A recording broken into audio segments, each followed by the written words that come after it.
What's up? This is Jordan Gray from Half Lit and DopelivenTV. Hey, this your boy Don Ritchie representing the Midwest 219. Stand up. Hey, what's up, y'all? It's Lamar Tate. This is your girl, Monifa. Hey, what up? It's your man Dave Hollister from Blackstreet. You know what this is right here. This Trigger Tretch in the building. Hey, what's up, y'all? This is your boy Jason Weaver. And whenever I'm back home in the Chi, I'm checking out Dope Living TV. Hey, it's your girl, Adina Howard, and you're watching Dope Living TV, live with Greg Gray and the crew.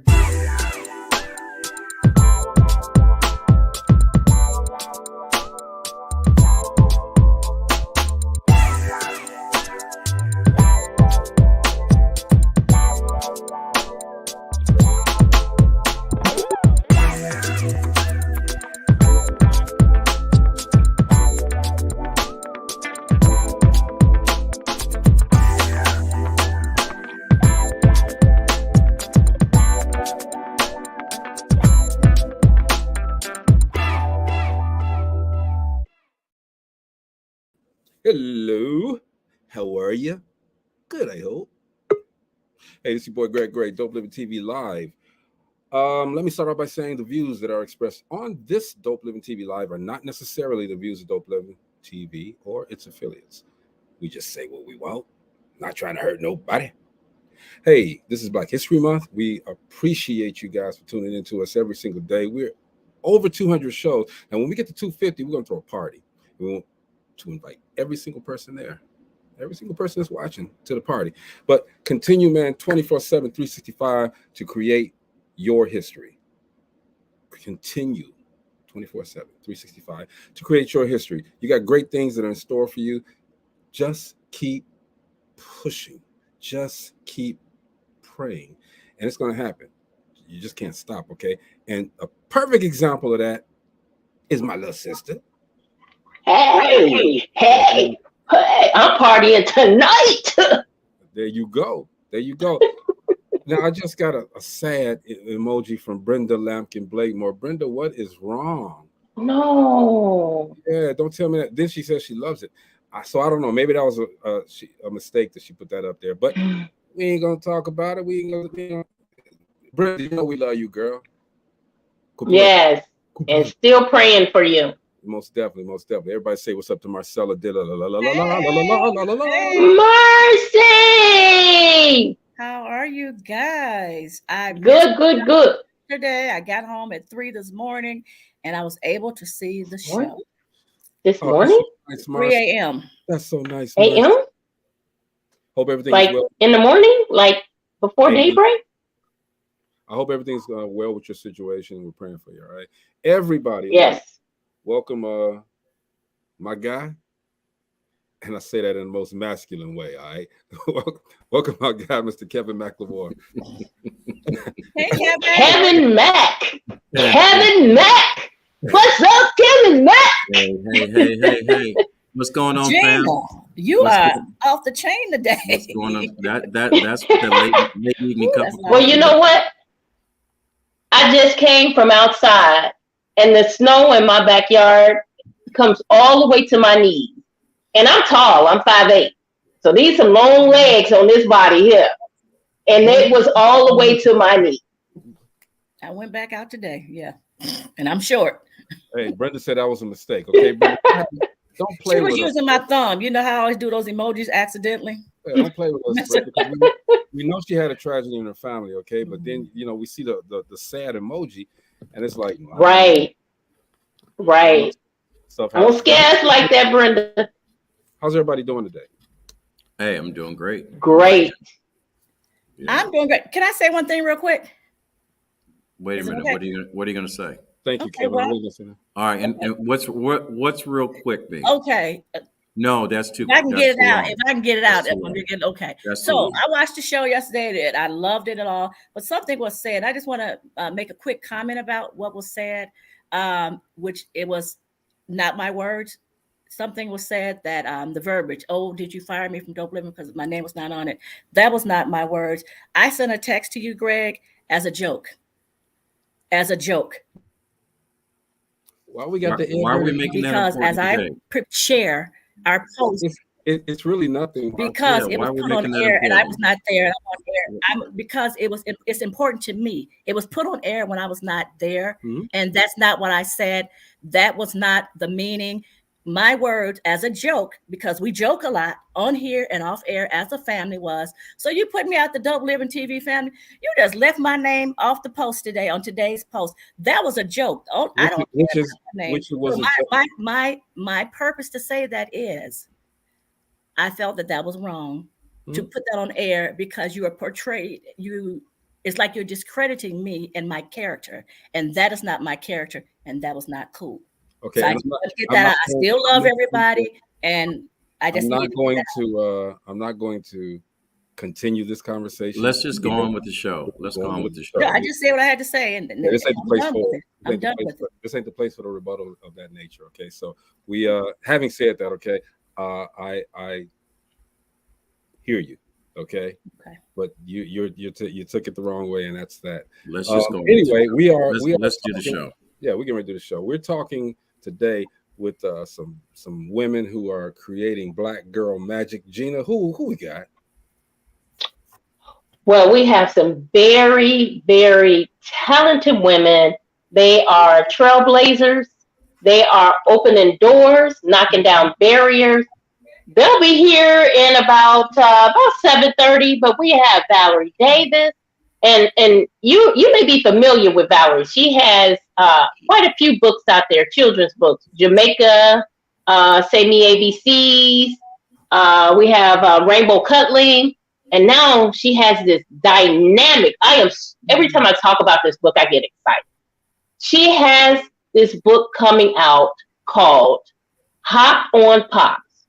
And this book takes the same concept of Dr. Seuss and it plugs it into what's happening today in our Black lives. So the characters are Breonna Taylor, Trayvon Martin, George Floyd, and it is. I know this book is going to cause controversy. I already know it is. It's coming out June of this year, and when you get a look at the previews from this book, you know it's going to cause controversy, and it's very educational, not only to children but to adults as well. It's colorful.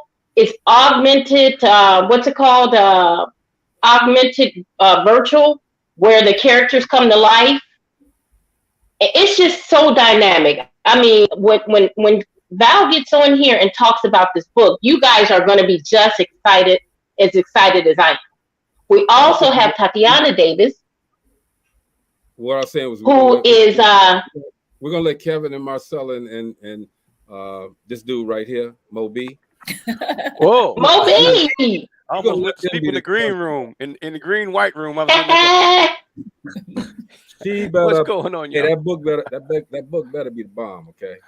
That book is the bomb.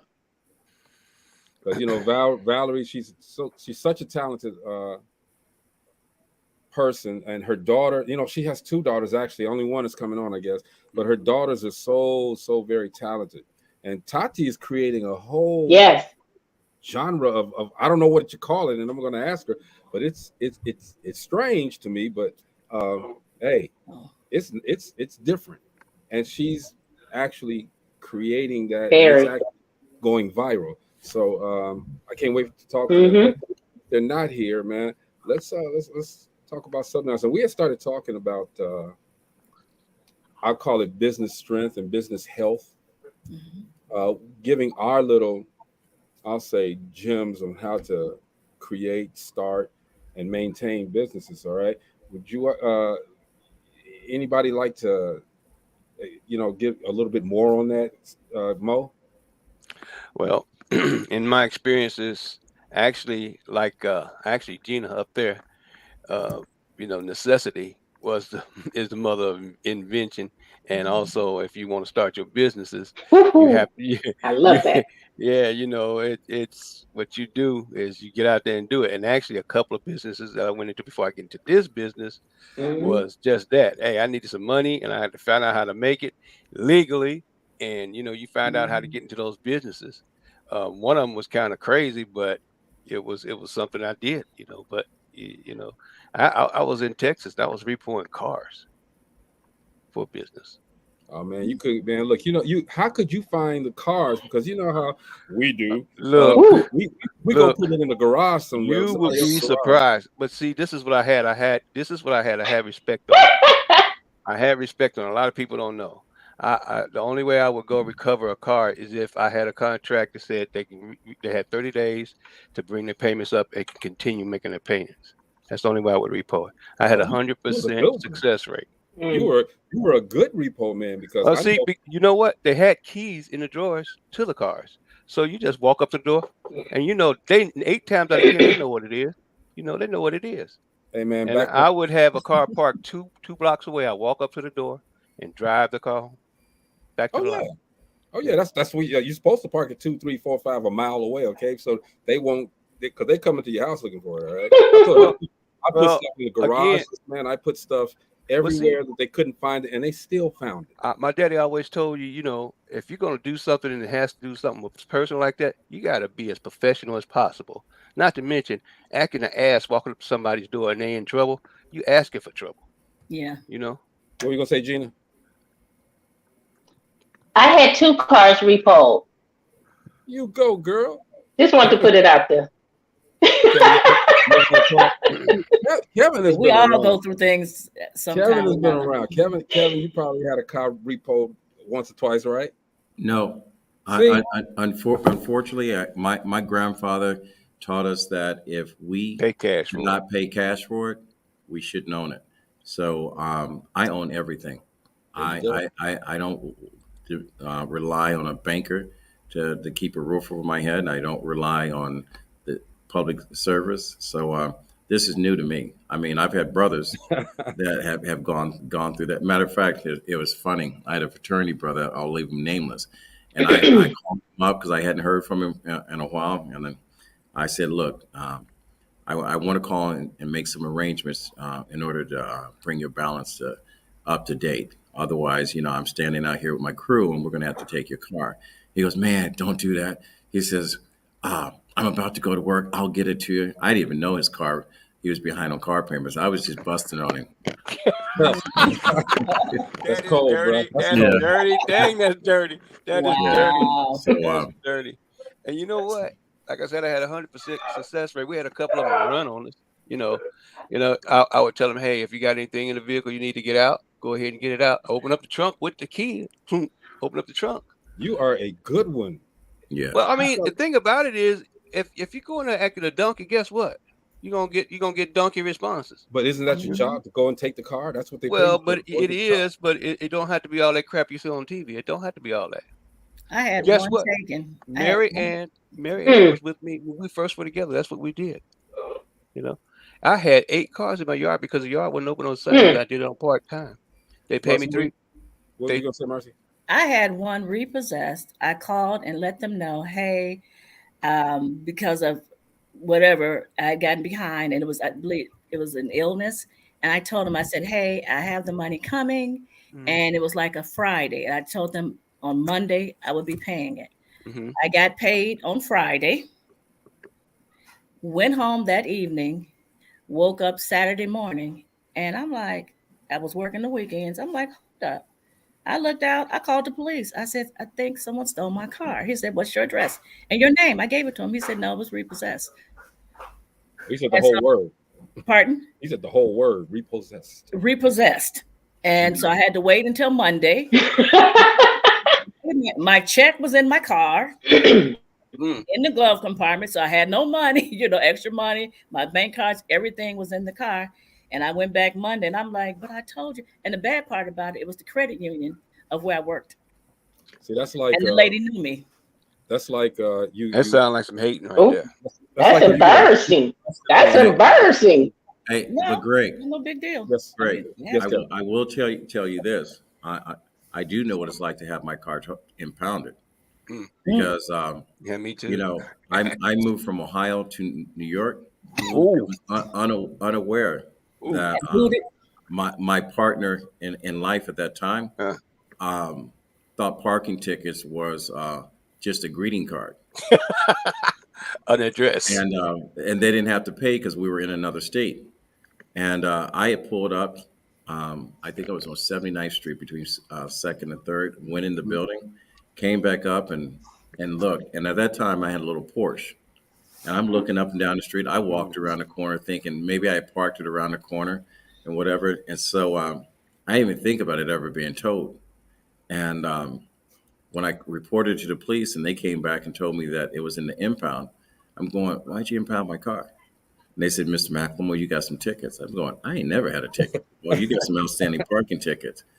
And I won't even tell you the amount of the parking tickets, but I'm going to tell you, Was when it enough they to make take you your car cuss? from Manhattan and then they take it out to the Bronx, I mean, you take your life in your hands trying to get your car, and then they treat you like you've already robbed a bank trying to get your car back.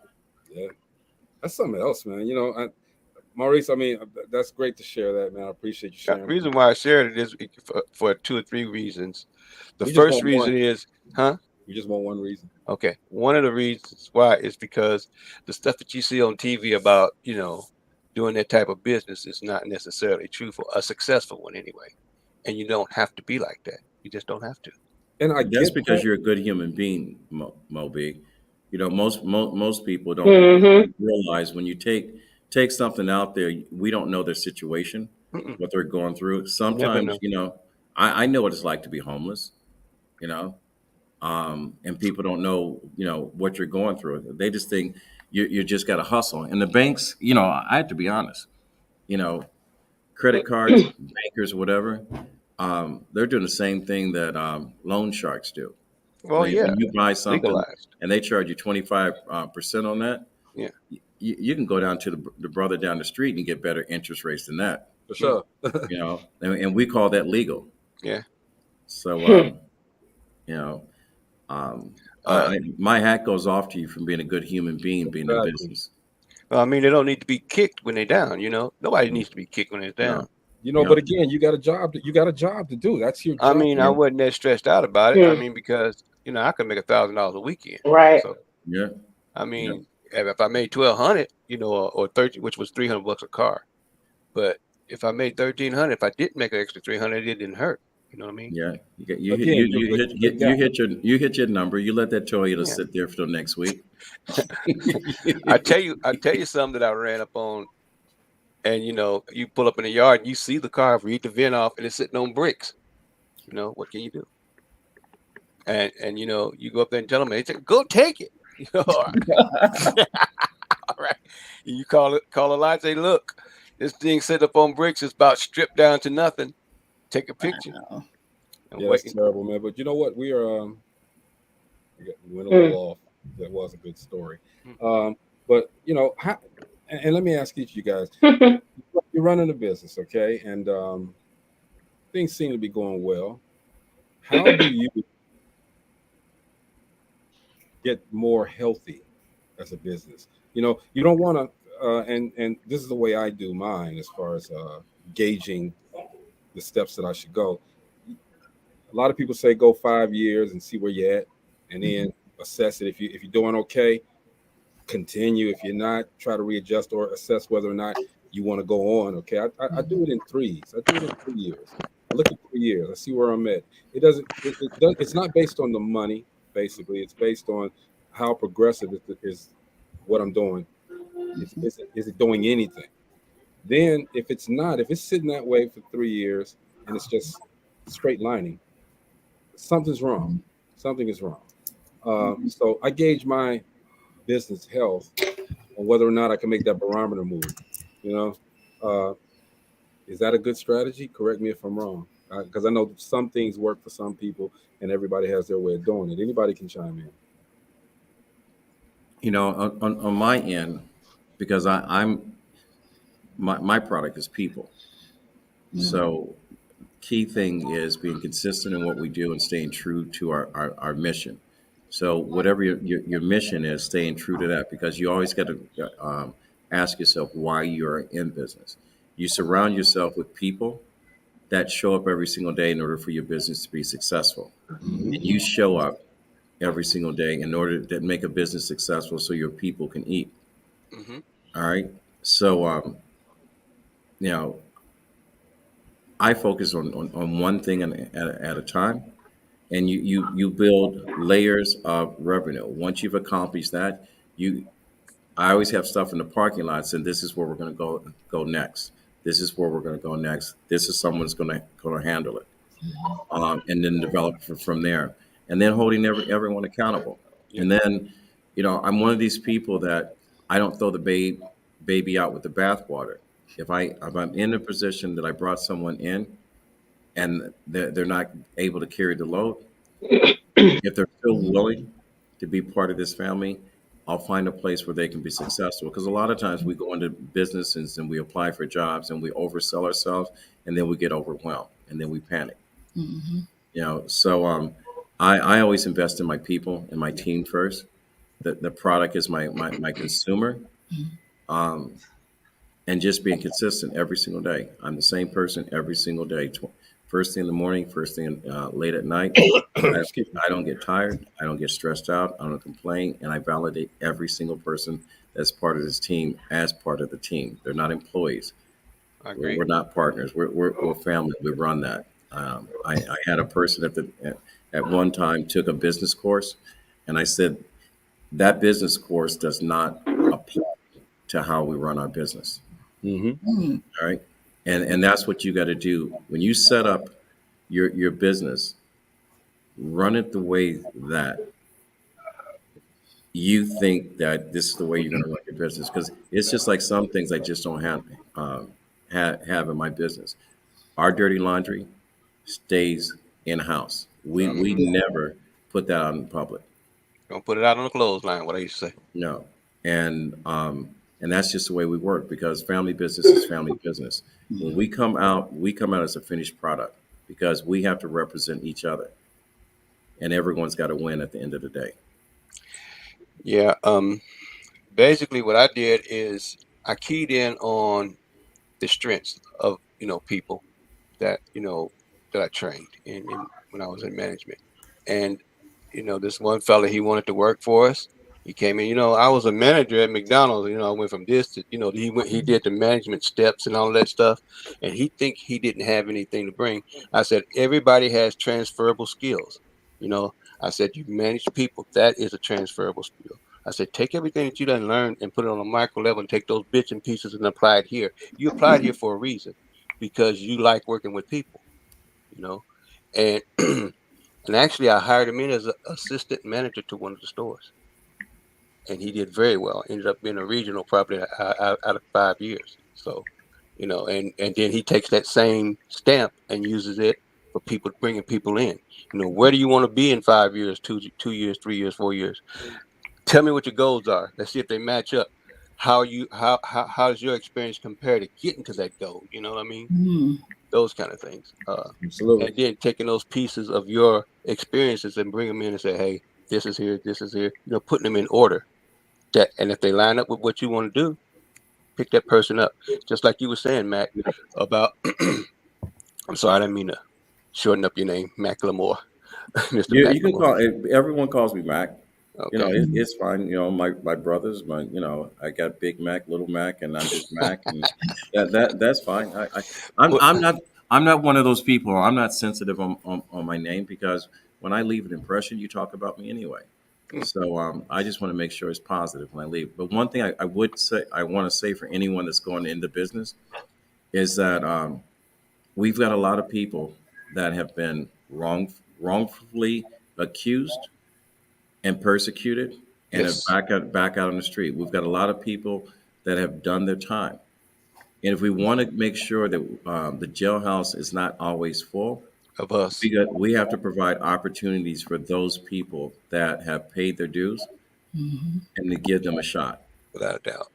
And I was going to say that, Kevin, and I was going to ask you about that as well. Okay, I'm going to let you say that, and we'll leave it and let you be the originator from it. I'll piggyback off of that. No, you already started. So I'm now just joking. The back on the piggy, the back on the piggy is already ready to grill. All right. But no, you're absolutely right though, Kevin. I mean, and that's basically what I was going to say. Not exactly that word, of course, but as we create these businesses, man, and do things, I don't care how small or how large it becomes, we have to have some type of moral obligation to help others and bring some others up. We got to do that. It's just it's to me it's mandatory. You know, it's each one teach one. You know, you teach somebody how to do this. Wait a minute, I got to correct you from that, because my tagline, my grandfather's reach one, teach one, and I'll tell you how powerful that is. The NFL used that at the beginning of the season. Go back and look at it. I waited 4 weeks, and they ran that campaign. I called them. I said, I really appreciate, because they were supposed to be doing my podcast. Okay. Really appreciate you using my grandfather's tagline. I had already copywritten it in my book or whatever. Last time that was ever said on national television. Wow. So you didn't want to pay. And I mentioned, I know I didn't ask for pay. It's just that one thing, I don't know where my grandfather got it, but the fact that I used it and I put it in my book and there's a copyrighted phrase in there, I'm going, if nothing else, because what I do, the financial aspect is how my business is run. That's not my goal, because I'm a firm believer. As long as you're chasing the dollar is never meant to be caught, and you're never going to be successful in business. Your purpose has to drive your business. And when they talk about your why has to be in line with your purpose. And when I say my purpose is in order to give back to the people, I'm providing an opportunity for people that look like me to have resources that'll allow them to have hope instead of a government job when they're just a manager at someone else's dream. Mm-hmm. All right. So that's the reason why I say what I'm saying. And there are some people that this conversation is not applicable to, but there's a lot of other people that have great talent. It's just like, I did a podcast with a lady that had this foundation, and she said that she was very diverse and whatever. And I won't mention her name, but her daughter had passed away, and they had built this foundation. And Lacrosse, she had worked for one of the biggest financial institutes. I might as well say her name since I'm putting it out there. And and she was talking about, as a female, her company being diverse. And I'm saying, you have not looked at your board of directors, your partners. Right. And she goes, well, that's the thing that we're trying to overcome. Okay. I know every single business that all of a sudden George Floyd and we came back, whatever, all has diversity, inclusion, and trying to do that. It's a smokescreen. I call it lighting a candle at one end and blowing it out the other, and calling it a campfire and trying to make everyone happy. But the reality of it is, when you tell me you cannot find a qualified person, all right, I want you to think about this, and this is each and every last one of us. Every job that we had that started our career, we had zero experience. Someone gave us a chance. You find someone with great purpose and great will, you teach them, educate them, and put them in a position, slide them up to the table, and let them do their thing.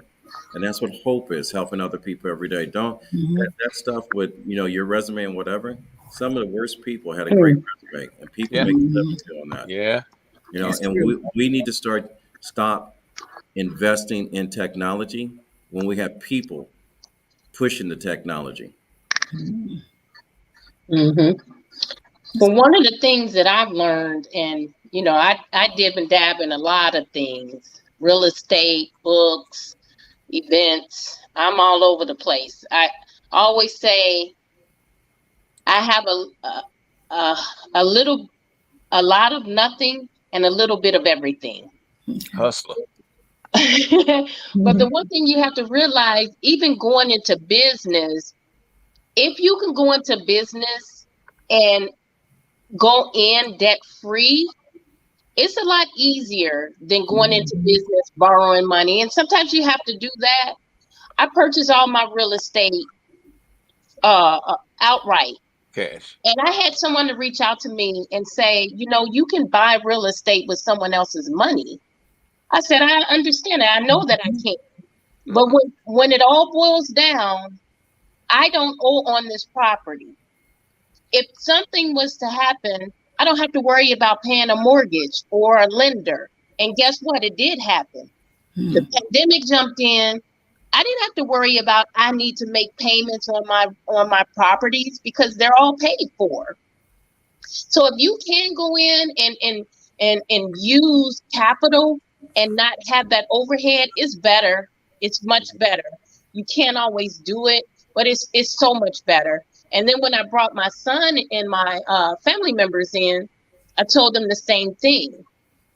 Get what you're going to get with the capital that you have. That way you don't have to worry about making these payments monthly. They're going to be knocking on your door for those payments regardless of what's going on. Or what's coming in. And then you don't have to worry. I mean, you do have to worry about the expenses, but your expenses are not eating up your capital. Right. Your payments. I mean, everything that's coming in from my real estate is mine.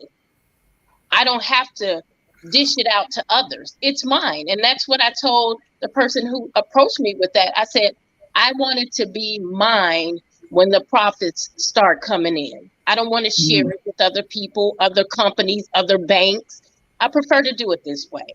And you have to really evaluate how you want to go in and do things when you go into a business venture. You need to sit down, lay out what you want done, what your end result is, and the time frame that you want it done in. And that's the only way to step out there.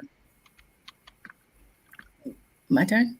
Your turn, Marcy. Oh, okay. No, he was saying something, but he's muted. Okay. I don't have a business now, but I am working on some things and I'm strategizing. And what Greg was saying for my goals and doing my business plan and different things of that nature, I am doing short-term and long-term goals. And I'm looking to, I don't want to, kind of like what Gina was saying, to owe anyone else. So I'm working on the certain things to, it's an organization that would be in honor of my son, so that his death was not for naught. And I'm excited. I'm working on, I see all of what you've said, Kevin, what Moby said about being human and understanding, because I will be working with people and just being human, understanding things happen with people, not going into, just pouncing on people or things of that nature. And I'm soaking up also everything, what everyone here is saying. And I do believe in also, regardless of where your business is, I believe in continuing to educate yourself to do things better as well and to make your company better. And it's just a progression, man. You got to learn though. I mean, if you can't sit there and be willing to be taught how to do something, you're not going to succeed. If you think that you know everything, like a lot of these young people think that they know everything, because social media is there and they can, you got millionaires from YouTube, you got millionaires from TikTok, right? But they don't have the skills to do a business. You know what I mean? God bless them. I'm glad they're making money. Some of them, keeps them off the streets from doing the other stuff, man. But you got to learn. Business is something that needs to be learned and taught, in my estimation. And this is just my opinion. That's true. It's true. Business sense. Business. And we have to in turn teach. And I think everybody here are more than capable, and some are doing it already, of teaching others and bringing others up, man. Because I think on shows previous, we talked about the Black Wall Street and how we need to create something for ourselves. And I think that if we reach one, teach one, Kev. Okay, Mac. If we do that, reach one. It actually sounds better. We talking about each one, teach one. If we reach one and teach one, then we start creating that Black Wall Street, that Black consortium of people who are helping each other, just like the white folks do. They help each other to come up. The Arabs do. They get the gas stations, and then 7 years later, they bring the cousin in, and he runs the same station. Money just all over the place. And that's one thing. The financial. That's a culture thing, though. That's right. Hold on. That's another thing when it comes to the financial sense, in having a business, just having a business, like you just said, Greg, with the TikTokers and what is that? The different social media sites where a lot of young people are making this money. You also have to have financial sense, because you can make the money today and lose it tomorrow because you didn't invest wisely. You didn't put your money back into your business and do things of that nature. It's like, okay, I made 50,000 this week, but then next week or 2 weeks later, it's gone because you don't know how to continue to put it back into your business. Just like I believe that was you, Gina, who made the comment about the pandemic. A lot of some companies went bust, not necessarily just because of their people weren't coming to the business and patronizing their businesses, but sometimes because you just didn't have the money sense and the business money sense. Well, let me explain. When you guys mentioned social media, the TikTokers and so forth, and you say business, when you talk about these people are making millions of dollars or whatever the case may be, that's short lived. A business has a long chain attached to it, and what's attached to that chain are other small businesses that fit into the links. And when business grow, it's almost like a weed when you talk about a business. A TikToker is a asset and a liability at the same time. And the reason why I say that is because you look at the asset is that today they paid me $1 million in order to do what I do because I showed up in a certain kind of way and I had something funny and people followed me. But the liability is that you've already showed someone else the model on how to get that. And all they have to do is do it a little bit better and to get a little bit more of a following from you. And then you're out of business. All right. Knock you out of the box. Okay, so that's not a business. That's a financial windfall that just happened to land on your lap. A business is something that's sustainable. It is like a weed. You can drop that seed on the highway, and if you nurture it and water and whatever, it will find a crack and it will start to grow. Look at it. Look at a concrete slab and ask you why a weed grows. It's because they were hungry. They found some way in order to germinate that plant and continue to grow. And that's the reason why that's business. And Kevin, I charge you to do an audio visual book. That has to happen. Audio visual. What do you mean by audio visual? Kevin, with an audio visual book, visual book, I'll call it. All right. It's like, I've gone out and spoke across the country. You spoke across the country. It's like taking those excerpts of certain excerpts of what you're talking about, having somebody there when you're talking, number one, and then putting it together, editing it together into a sort of like a book of knowledge, a book of gems. You know what I mean? Right. You got to do that. Yeah. Well, believe it or not, that's one layer of what I've already done. If you look at when you Google books by Kevin Macklemore, you'll see Letters to Elvis. You'll see Sprinkles, True Spirit of Christmas. You'll see Indispensable Games of X's and O's. Now you'll see Dating with a Full Deck. Most writers, if I'm a romance writer, I write one book after romance, and I've got a series. If you look at what I write and going, well, who's this audience? I am building that business. It gives me a platform that I can have a conversation with anyone and everyone, no matter where they're at. When I talk about Sprinkles, the True Spirit of Christmas, that is set up to be a feature film for the duration of our lifetimes. I just got to find someone that has great enough vision to say, let me bring that to life. And I already have a vision how to do that. When I talk about Indispensable Games of X's and O's, all right, most people look at that as only a book about football. But when I start to talk about it in corporate sense, when I talk about getting an employee to be more productive and having him show up well and work well with his teammates, allowing him to overcome adversities, quit looking at flow charts and so forth, and looking at the hearts of the individual and how do I make you productive. Every lesson in life, when I talk about the X's and O's, is the playbook to how businesses are run and how to develop people, create relationships, and how to maintain those relationships to where it's profitable at the end of the day.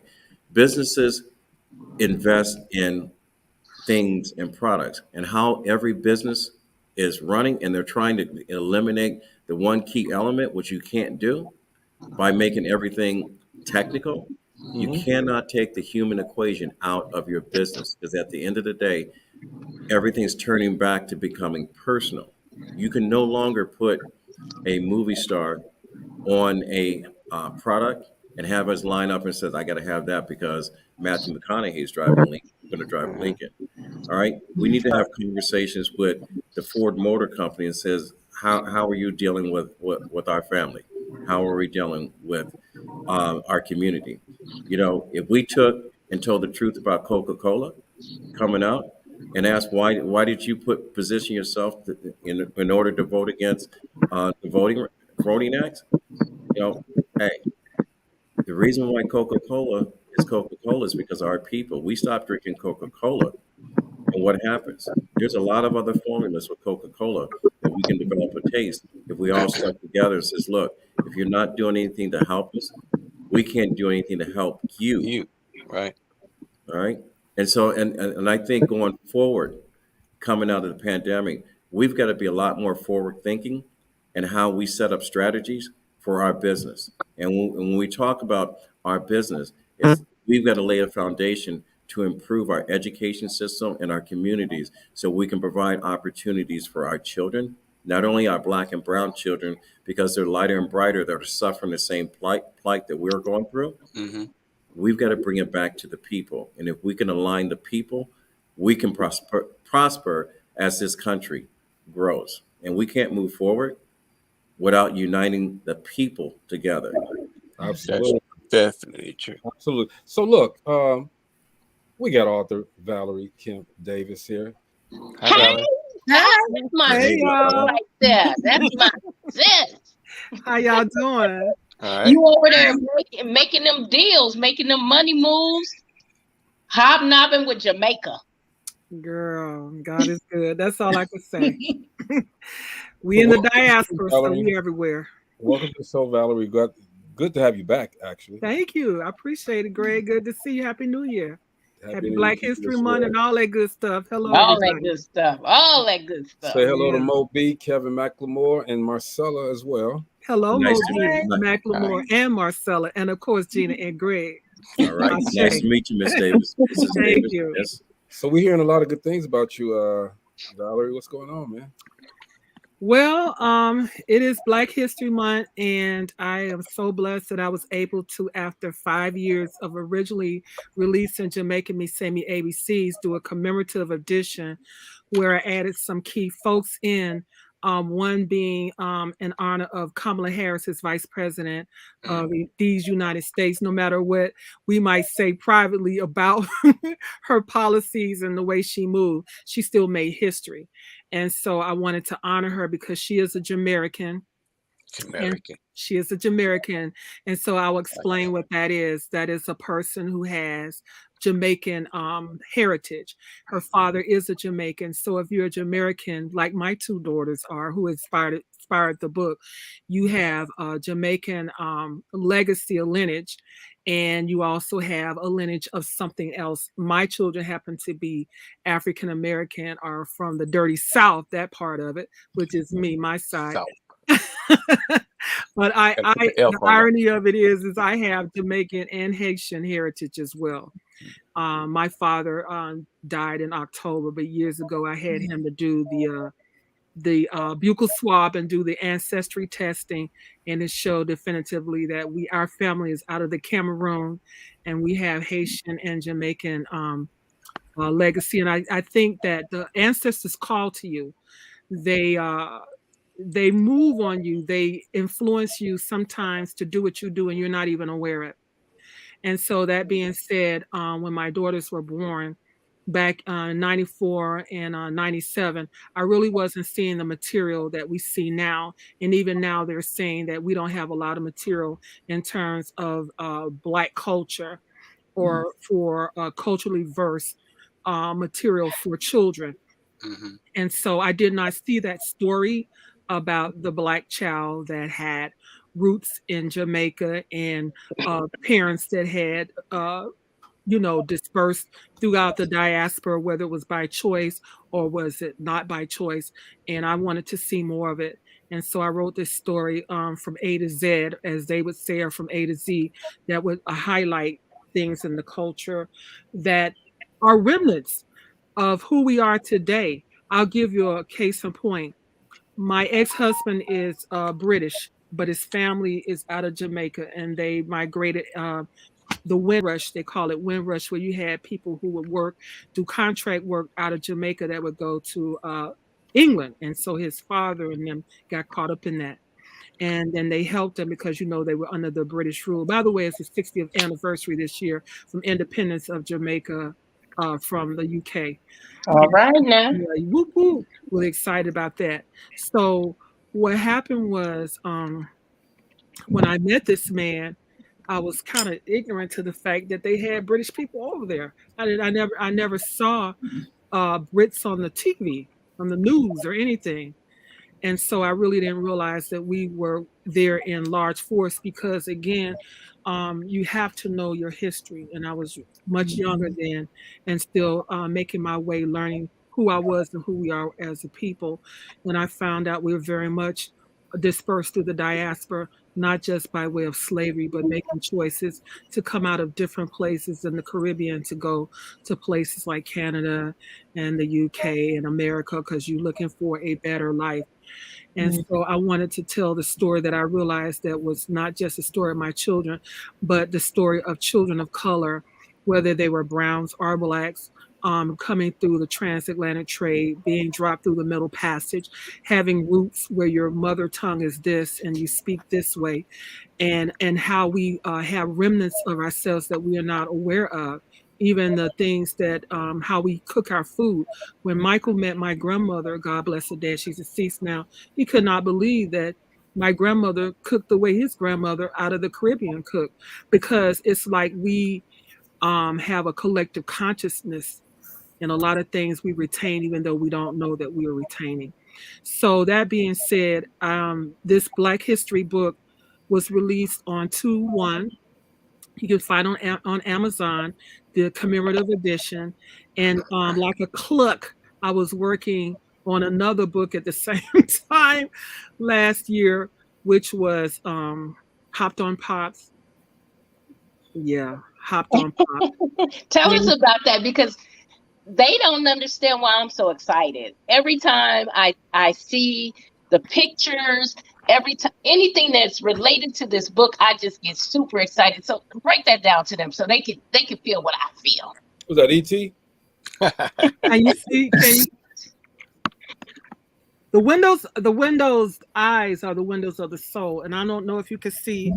We can see it. People. Okay, can you see inside that little girl's eyes? Yes. What do you see? Tears. Not only you see tears coming, what I else? see faces. I see the faces of all the lives that have been lost. Okay. And then protesting. Now look on this side. What do you see? Police. Death. Was that the Beatles? You see the perpetrators of the people that have taken those lives. Yes, even down to Karen. Yep.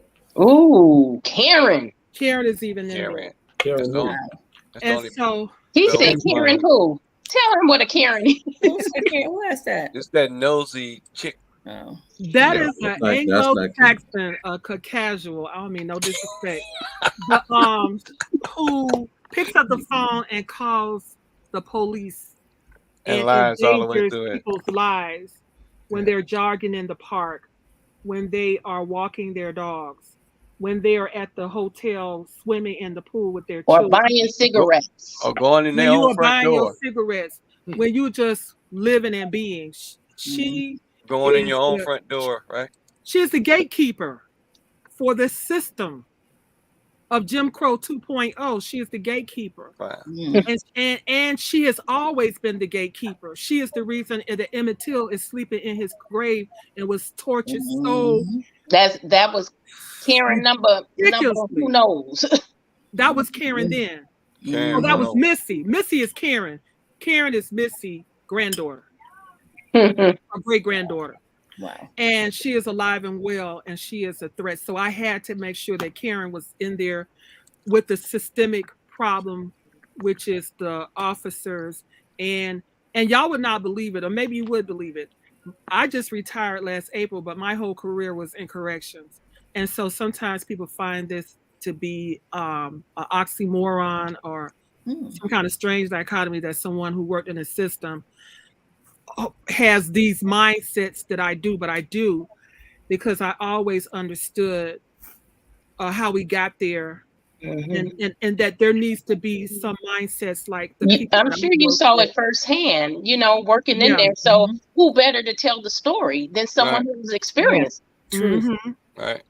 And so this story is really a parody on Hop on Pop, Dr. Zeus Hop on Pop, which is the irony was last year, even though he is deceased, posthumously he was getting a lot of red flags, and 6 of his books were pulled off the shelves. It was seen as racist type material. But I like Dr. Zeus. I love the way he writes. I love his rhyme scheme. I love the things that he's done. But when we wrong, we wrong, and when we right, we right. So what I did was, in response to George Floyd, Jacob Blake, Breonna Taylor, Ahmaud Arbery, I was seething. Oh my God. And I felt like I had to say something, and I had to say it quick to the children, and I had to say it to the parents of the children in reference to what we saw. And so what I thought I would do, and this was one of the hardest things, and you might say, why was it so hard? Because Dr. Zeus' writing was so simplistic, and I really went from page to page in terms of the rhyme scheme to try to capture his rhyme scheme, but to make it imperative for what we're dealing with now. If you could see, that is Lady Liberty, and if you could see the chick on her shoulder, she has Just Us, but you see to her left it says Justice for All wall, but she said it's Just Us. And you see how Lady Liberty, and I had struggled with Lady Liberty. Was Lady Liberty a real ideology, or was Lady Liberty biased? I didn't know at first. I had to figure it out. And then these are the Browns that are climbing up the wall. If you could see to the far left right here, if you could see, there is the Border Patrol officer playing the trumpet. And that's a play on Donald Trump. You will find a lot of nuances like that in here. I was snapping off, going crazy. Oh yeah, so, I see that. That's crazy. I want to show you. Get a nice little coffee table book. Yeah, it is so fused with like that old school and new school. It's crazy. And my illustrator is out of Montgomery, so you might see here. Huh. And they look like Trump face too. And so you see right here where they dumped Trump. And if you look on the dumpster, I'm trying to figure out how to get to you. You see the Trumps on all of it, on the hats. Okay.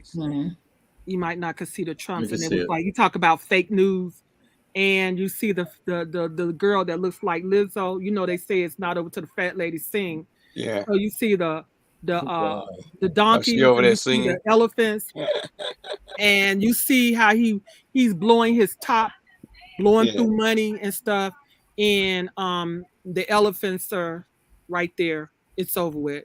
Yeah. Got to go. Hey, yeah. I gotta say this too, because of the content there, the views that are expressed on this Dope Living TV Live are not necessarily the views of Dope Living TV or its affiliates. Just had to put that in there. So what's your overall goal with this? My overall goal is to jump into this fight in regards to CRT. I'm coming for them.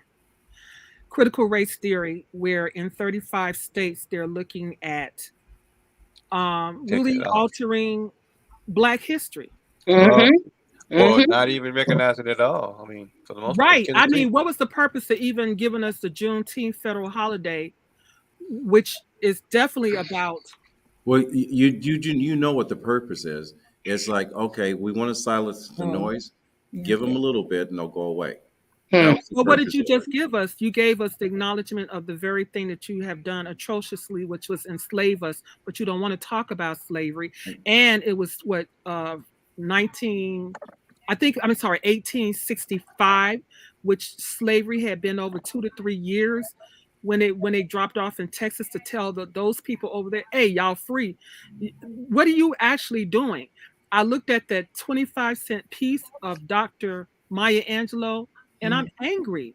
She looks and you should be. She looks Europeanized on that coin. It's a lot of things. Let me tell you something. America is schizophrenic. It is. You say in one breath, please preserve our statues. Don't tear our statues down. Let Robert E. Lee stand. Yeah. All these symbols of or Bedford here in Tennessee. Come on, Nathan Bedford. You don't want those things to be torn down, but in the same breath, you don't want us to talk about what those statues represent, right. What the history was behind that. You can't have your cake and eat it too. What are you talking about? And I might be an oddball out. I'm saying let the damn statue stay. Well, so that I can take my grandkids and all like that. I don't need everything whitewashed and cleaned out so that they can say that it did not exist. You got to know your history. You got to know your history. I'm going to agree with you, Dr. Davis, because this council culture. Dr. Davis. Okay. Yeah, I'm sorry. I'm giving you a promotion. Bring that into my life. Yeah. But I think if we want to make this America whole, we have to tell the whole truth. Nothing but how bad it is and whatever, and we need to face the fact we're a racist country. All right, and we claim to do good, but we do more bad than good. We have to understand that we got to stop voting our people's grandfathers into office in order to create policy, and we've got to face it both good and bad. Let it stand and let people understand where they came from, who they are, who they were born, what their legacies are, and then decide if they want to change or support.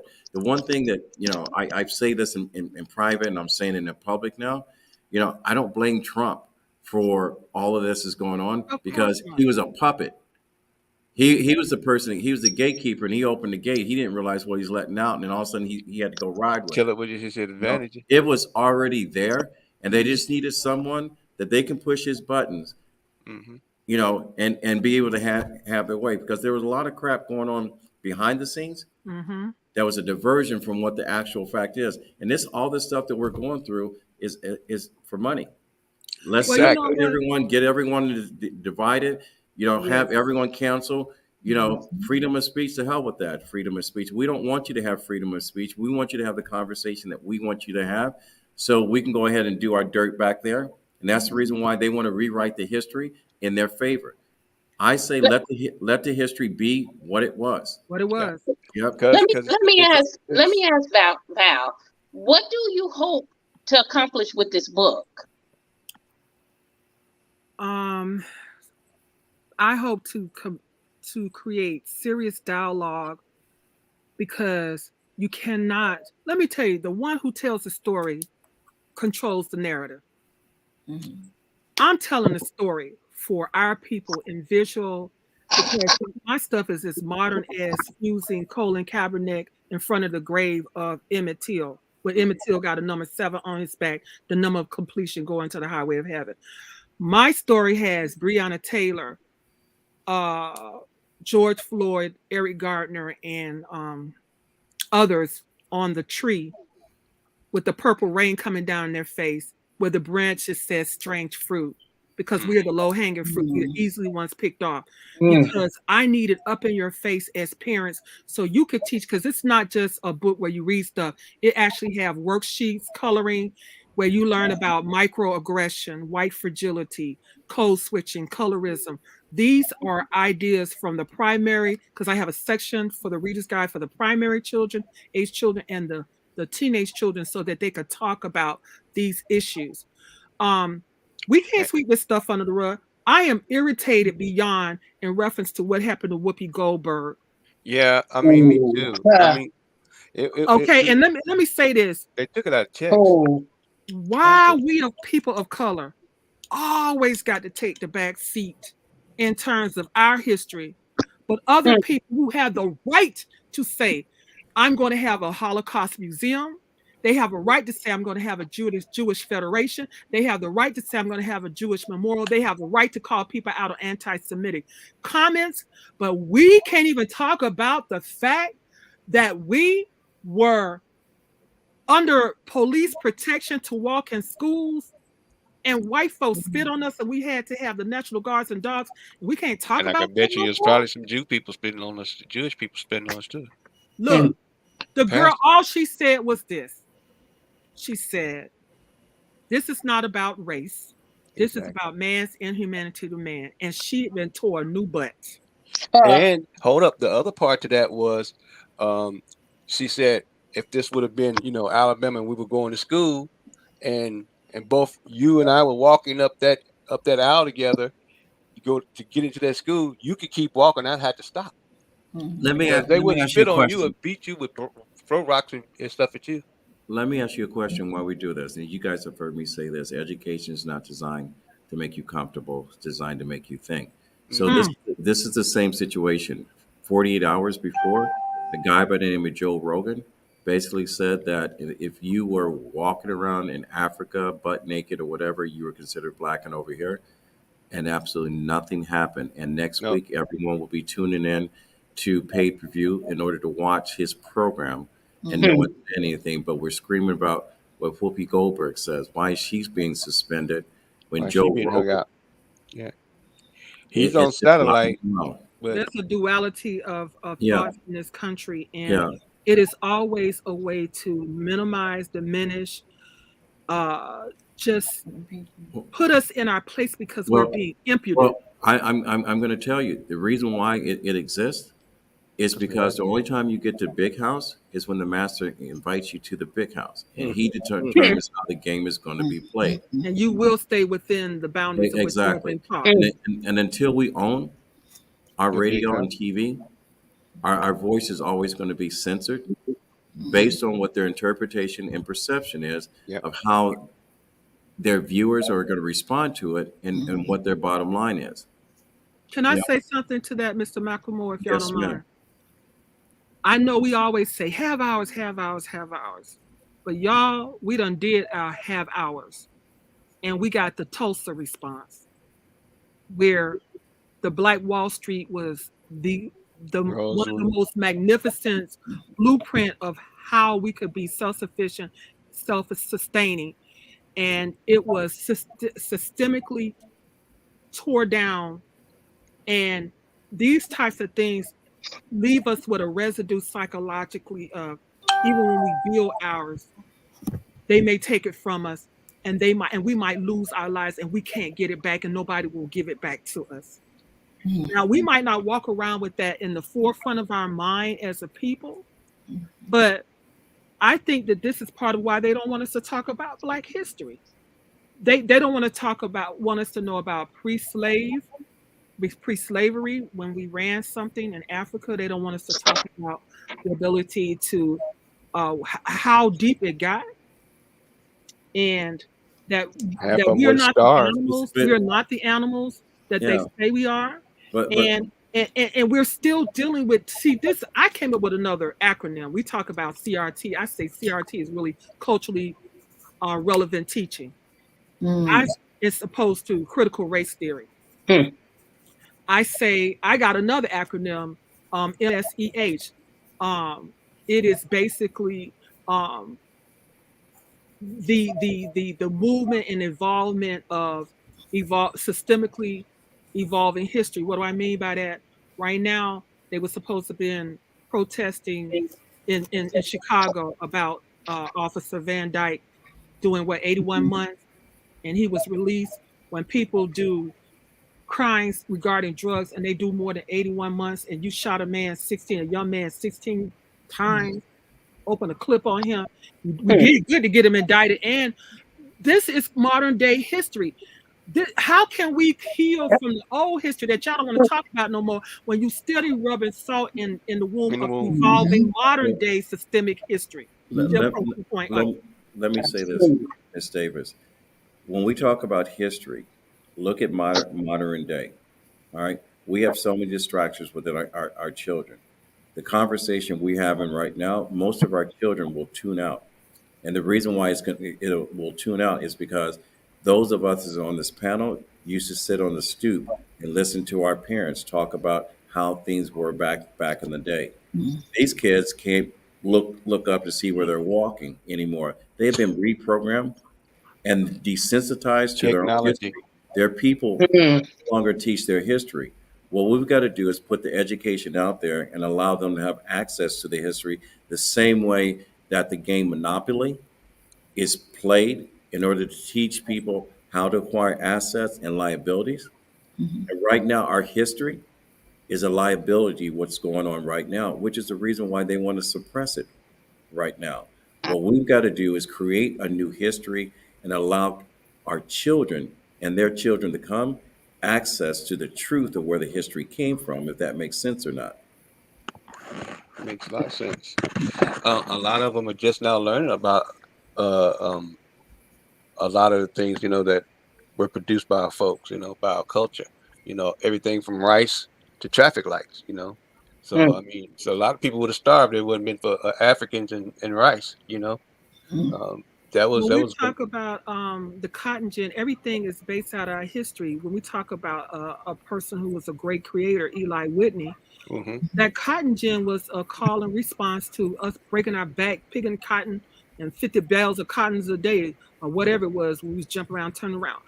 You can't, I'm sorry, y'all. I'm from the dirty South. I swear to God, this stuff get on I'm with you.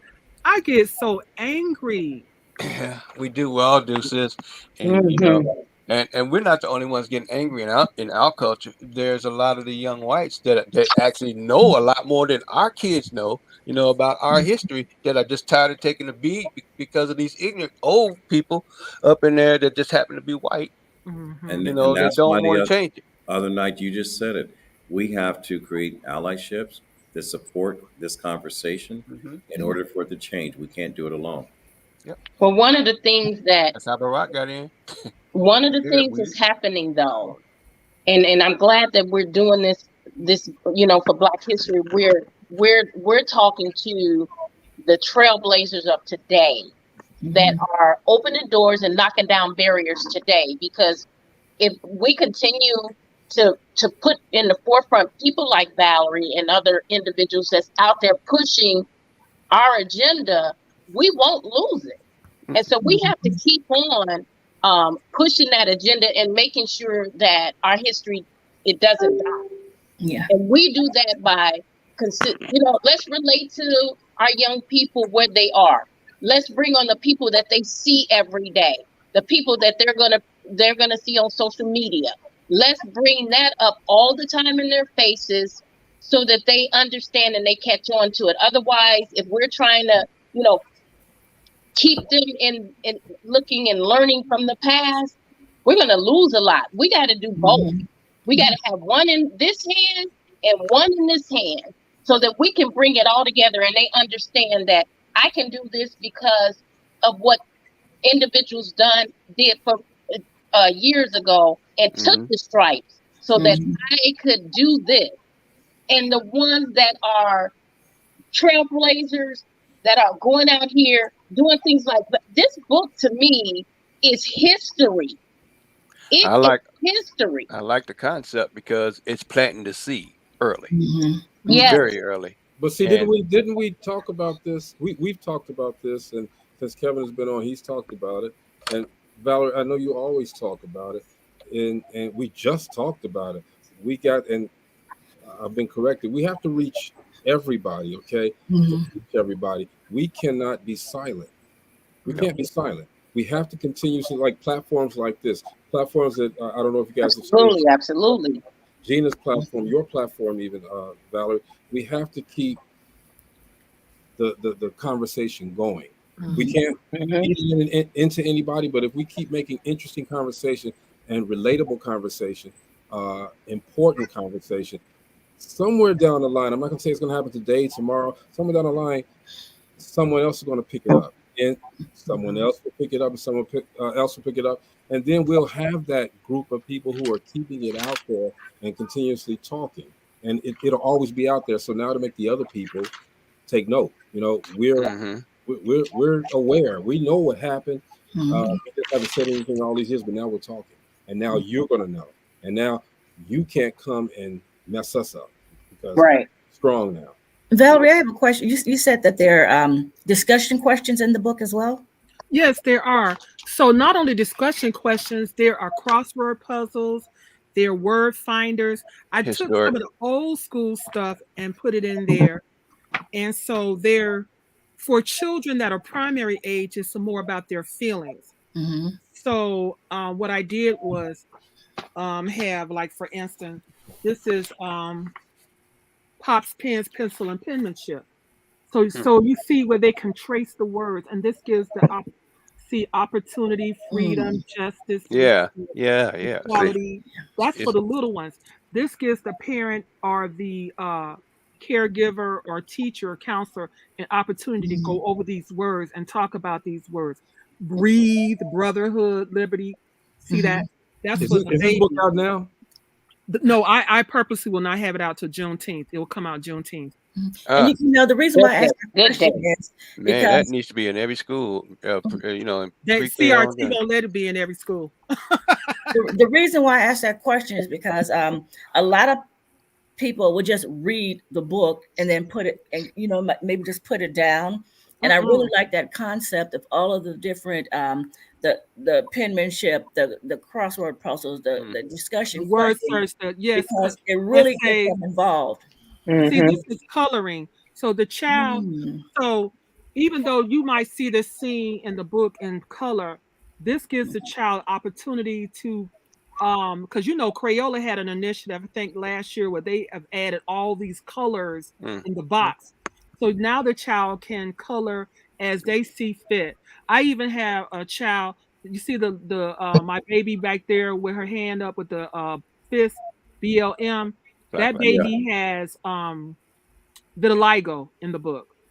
Vitiligo, and you see this person is on Opportunity Street and Arrow Avenue, and then if you might see, let's see, it says the Revolution TV, because Jill Scott Heron said the revolution won't be televised. This is the child an opportunity. That is awesome. That is so awesome. Thank you. Well, the revolution was televised June 6th. Okay. January 6th. Look at this. And you're not releasing this until June 6th? Juneteenth. Juneteenth, which is a great date. It is an awesome day to do that. I can't wait. I can't wait. And we're going to have to really fight to get these in our schools. May I make a suggestion to you? Yes. If you're going to release the book in June 10th, why don't you create workshops leading up to that and break the book down via podcast or something? Oh, I love that. And teach people how to do this so they will be prepared. Show them the access, the content. Teach them about the content so they're prepared, and then they'll purchase access to that content to reinforce it Juneteenth, and we'll make that book a bestseller. Oh, I love that. Can I show you this? I love that. I will take that to heart. You see this right here? Everything in this book is a tool to teach. So this is Steal Our Fortune. And if you see the contestants, the numerical amount is like not really numerical in terms of money earned. It's historical dates. 1492, 1850, 1619, 1965, 1964. Then you see the Vanna White looking chick, but black style. And these are the things that you can win back. Your God, your culture, your vote. Now, can I ask you a question? And I'm going to say this because why did you highlight Vanna White? Okay, because I wanted to show there's always this, we're getting away from it. And our women of color are realizing that they're women of color and they're beautiful. But there has been this stereotype of what beauty is in America, and I wanted to see a boss lady standing up and giving you an opportunity to, as a person of color, to get back what was taken from you. And it's not, it's a subliminal type of message. The reason why I say this is because, we're trying to create allyship, and unless we know that someone is against us, we don't know who's for us. And we're trying to promote this in a positive fashion and get people to follow. You offend someone that's an icon that's already supporting us, you get shut down faster than a fly sitting on a piece of, Yes. All right. So yes. I'm just saying, we don't know Vanna White's position, so it's unfair for her to be tied into this conversation. But we need to be careful. This out. What this was, you will probably go back to saying it's like Wheel of Fortune, but it says still our fortune. So it is a reconstruction of things that have been constructed as a part of our history. And there are things that might have been considered negative that I made positive. So let me give an example. When Trayvon Martin died, he went to go get some Skittle and tea. Now, I hope to come out the Skittle because in my book, the Skittles are used as a unifying force in terms of the colors of the rainbow. And if there is a scene, well, there's several scenes. I'm going to interrupt you, and I don't mean to be disrespectful. The point I was trying to make, we live in a very cancel culture. And we have a format right now that we're giving you a platform to have a conversation. And what will happen is, just because of what we just said and the fact that I've even tabled this conversation, their forces are a lot more powerful than what we are. It just canceled everything that you're doing right now, just for the simple fact, instead of saying, something, I didn't mean to make to point her out and highlight it. I didn't mean it in that way. But you know what? I don't mean to interrupt you, Kevin, but one thing I want to say, we have to stop being afraid. I'm not saying being afraid. I'm saying being legally responsible. Of being shot down. I'm not saying being because afraid. They know what we're presenting to them. I'm not saying being afraid. I'm saying being legally responsible when it comes to defamation of character. But how can it? But this is not a different name there. It's a different name. Kevin, and I like the way that the book plays on different names, because it does not say Vanna White. It does not say. No. It didn't say Vanna White. She said Vanna White. And what I'm saying is, when you talk about defamation of character, they will come after each and every last one. It's not fear. This is just common sense. Let them come. Kevin, I see what you're saying. Wait, Gene. Let me address Kevin. I don't believe, Kevin, that I said anything offensive. I said a Vanna White type character. What I did, because I have a lot of respect for Vanna White. Vanna White was on her game for a long time and has worked in the industry where she turned those letters and created words. So here we have to see ourselves. We have to see ourselves. So I had my guy to create a beautiful woman of color who has a job like Vanna White, but she looks like us, because we need to see ourselves in these spaces. So this is not coming against Vanna. No, that's a much better conversation than what we had before, and that's what I was trying to point out. No, I didn't. All I said was the Vanna White character. I didn't say.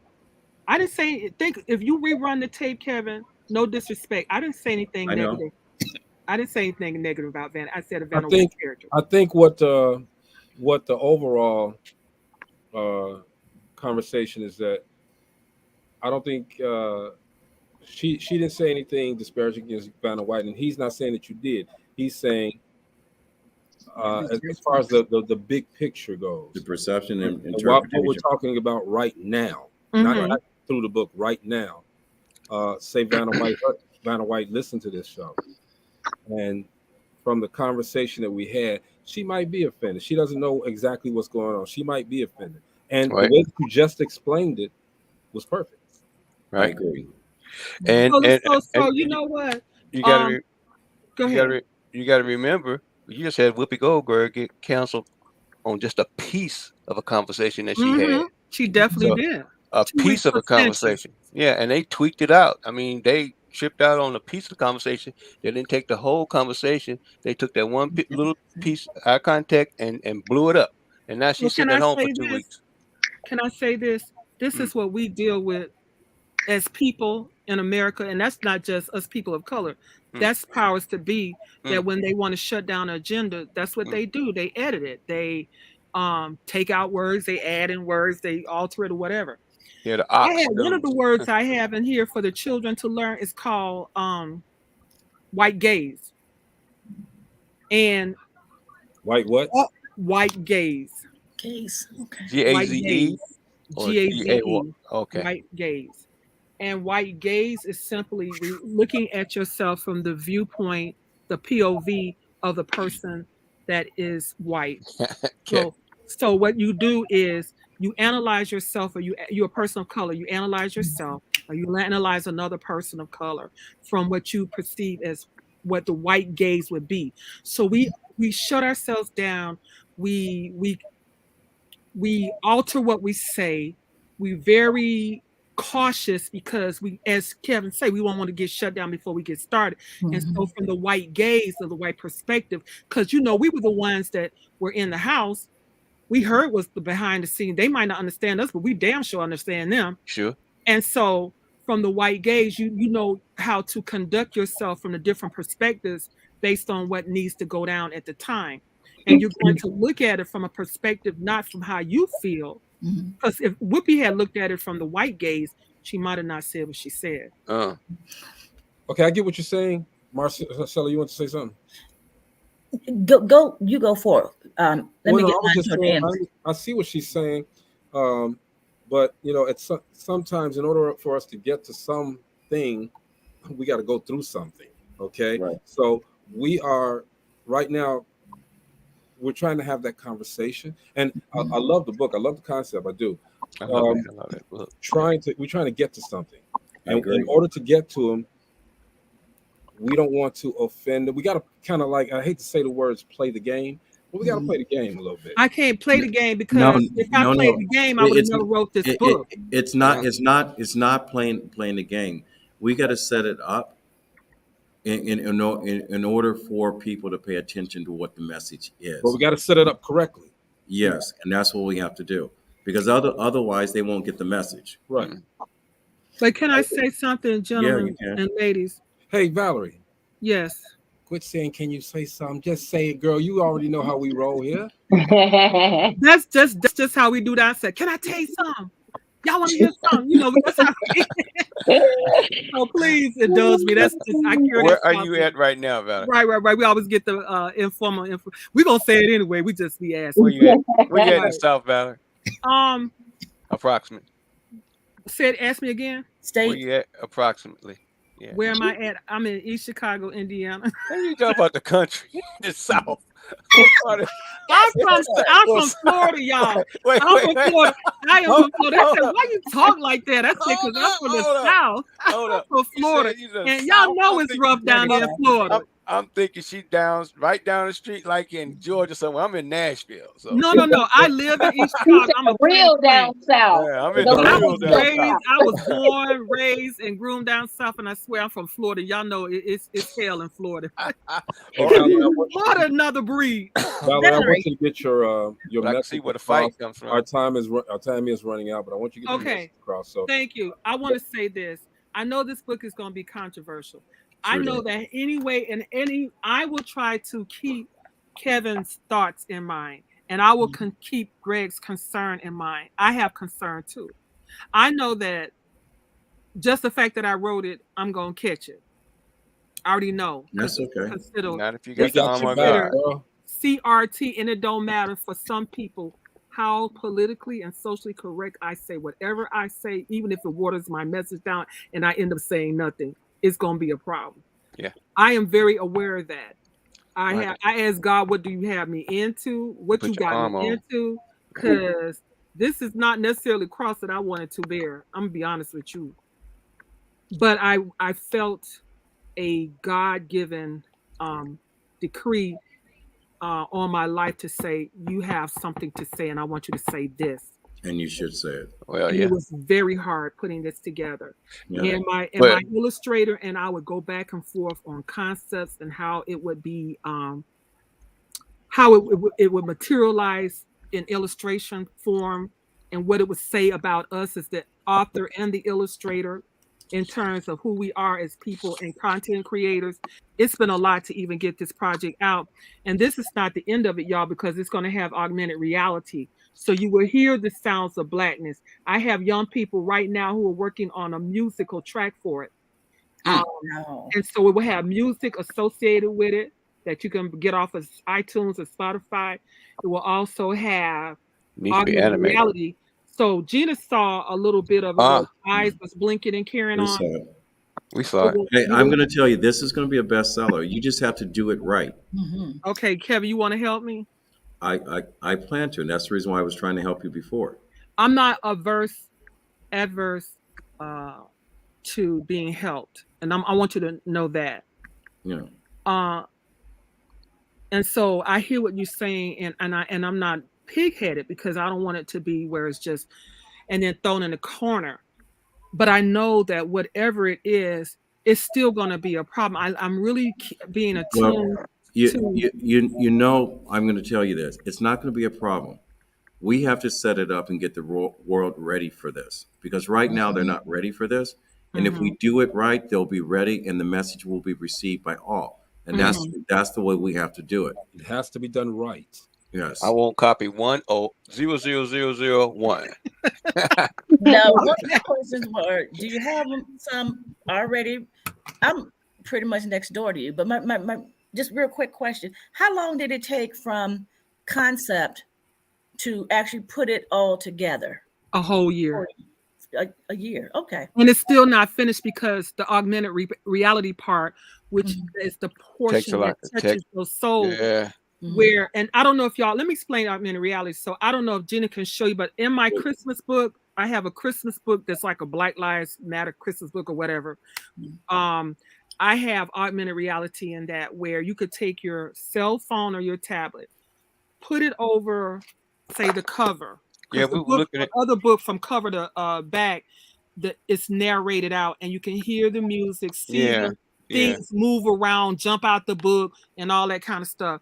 That will be this, because I want it to be an immersive type of experience, in terms of not just you reading it and it's intellectual, but it also touches your heart and it moves you and you feel, you know what I'm saying? So I mean, if you look at the cover, we even got the little girl who was talking about no justice, no peace. That everybody was going crazy and saying her parents were racist and teaching her to harbor hate in her heart, because she was like, 4 years old. That little girl, Winter Marie, is in here. You see her in here. So it's for us to be able to sit down on an individual page. No longer, I'm not telling you as the parent what to tell your children. That's up to you, but we needed a catalyst so we could have the talk. Greg said, where are you trying to go? I said, yes, I'm battling CRT, but it's also for us, even if the educators don't want it, it's for us to be able to have the talk with our children to explain stuff that's really kind of hard to broach.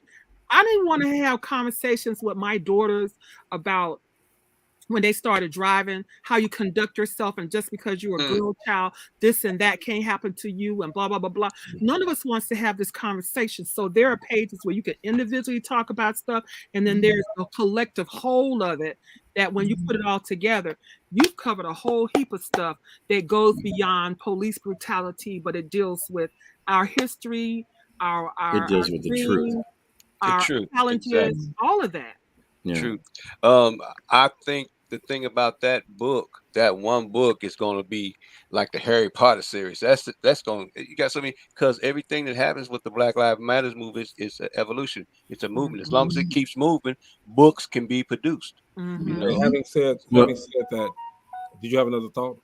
No, I was going to say, you know, we have to get beyond the Black Lives Matter and be able to tell the story and let people experience what we need, because none of our children should have ever had to experience the George Floyd murder or any of those.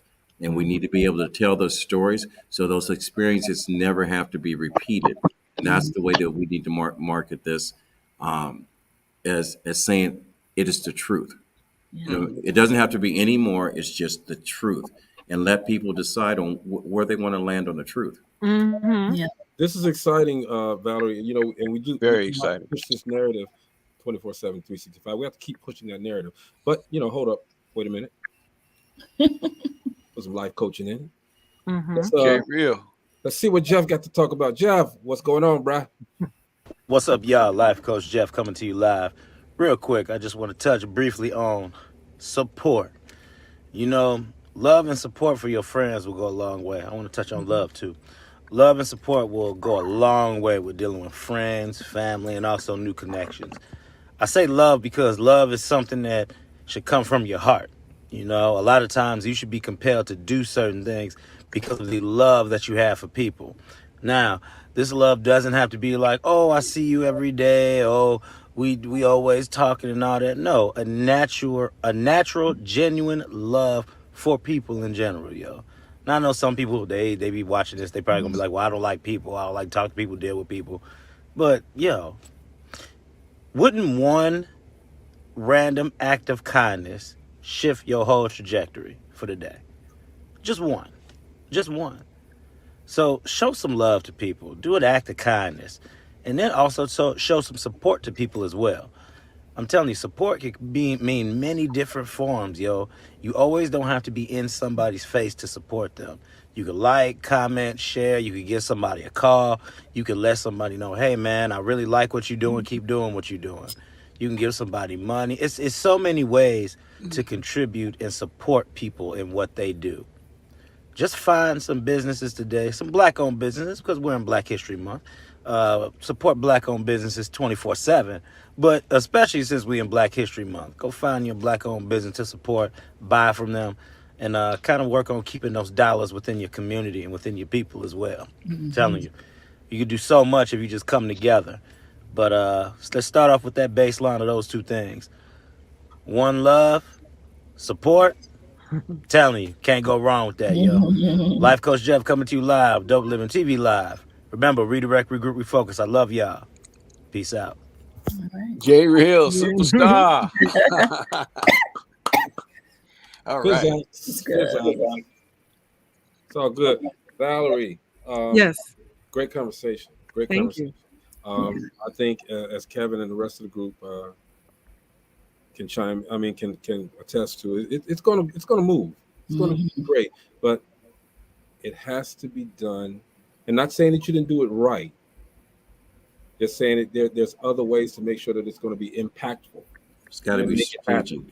It's going to happen. I mean, it's already happening. And I know you're not going to sit back and just say, hey, this is this. And I'm going to let, you can say what you want. I'm going to let it go. You're not going to do that. You're going to continue to push the narrative and make sure that everything goes the way that it's supposed to go. Did she freeze up? No. No. Oh, okay. I was watching you intently, Greg. I see. I was all in your grill, Greg. I actually looked over and I said, oh. I'm like, is she frozen? Okay, so no, I'm watching. I listen intently. Valerie, give us your final thought.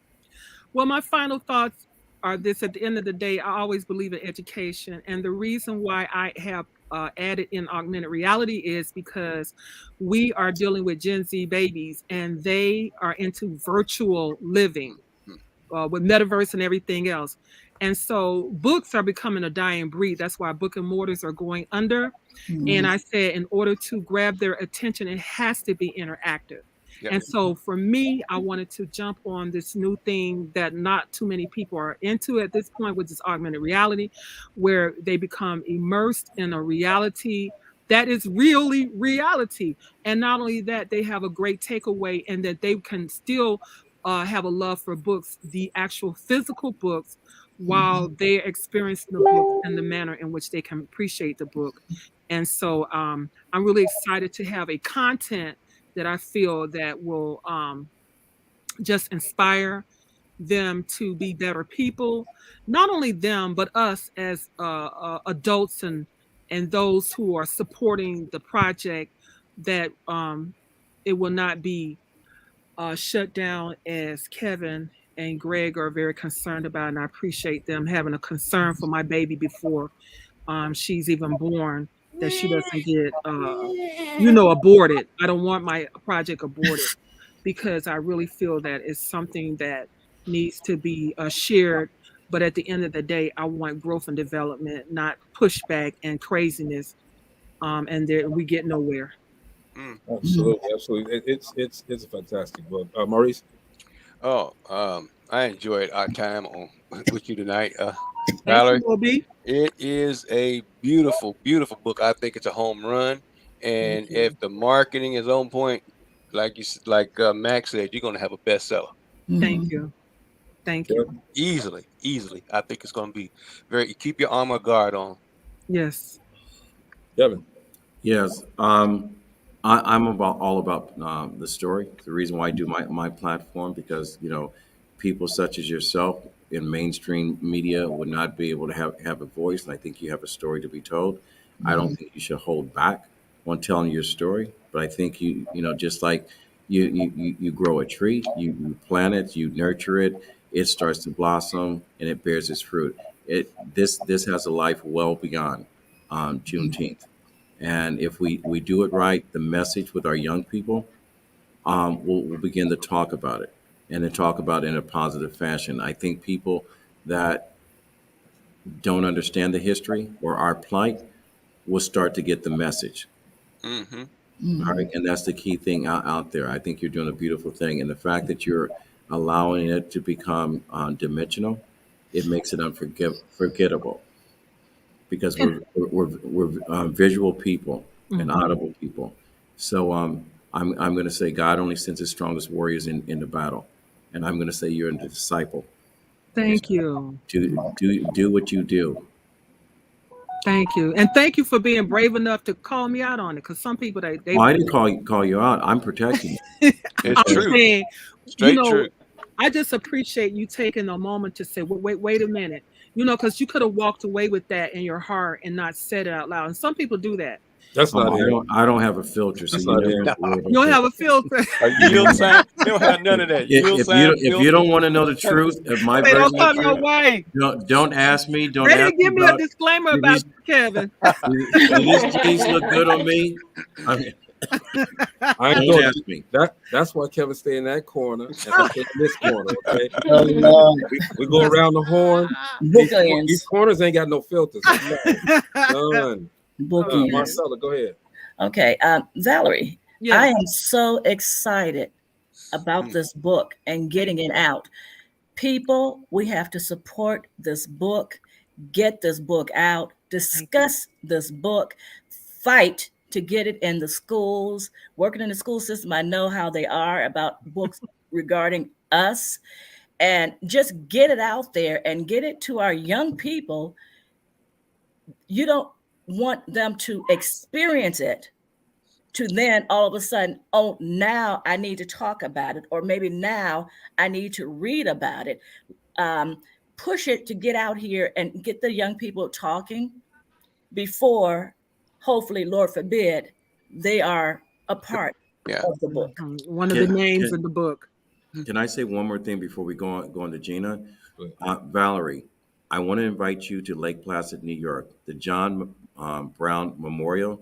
It has a tombstone for every single person of color that has ever lost their life unjustly.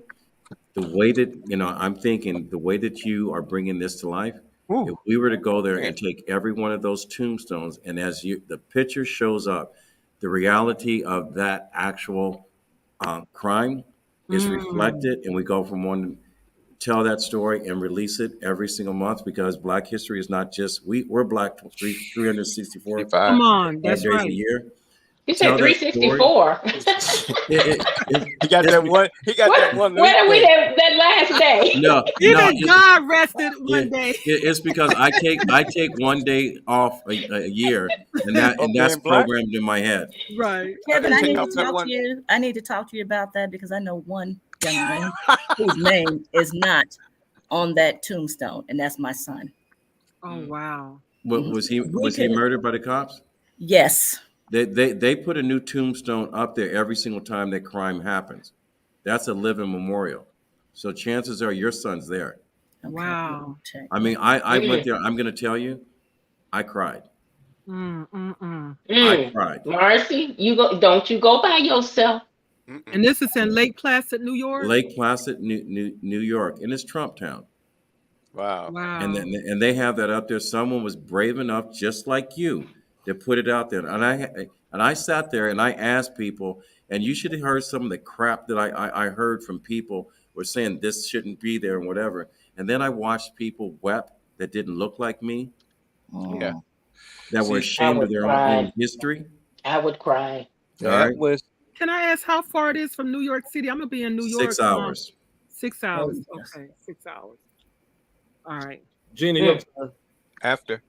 Well, I think you guys realize why I was so excited. Gina, I love Gina. Look, this book, this is history being made, and this is what we want. We want to bring along these trailblazers. Yeah. Knocking down barriers, opening doors, because you know what?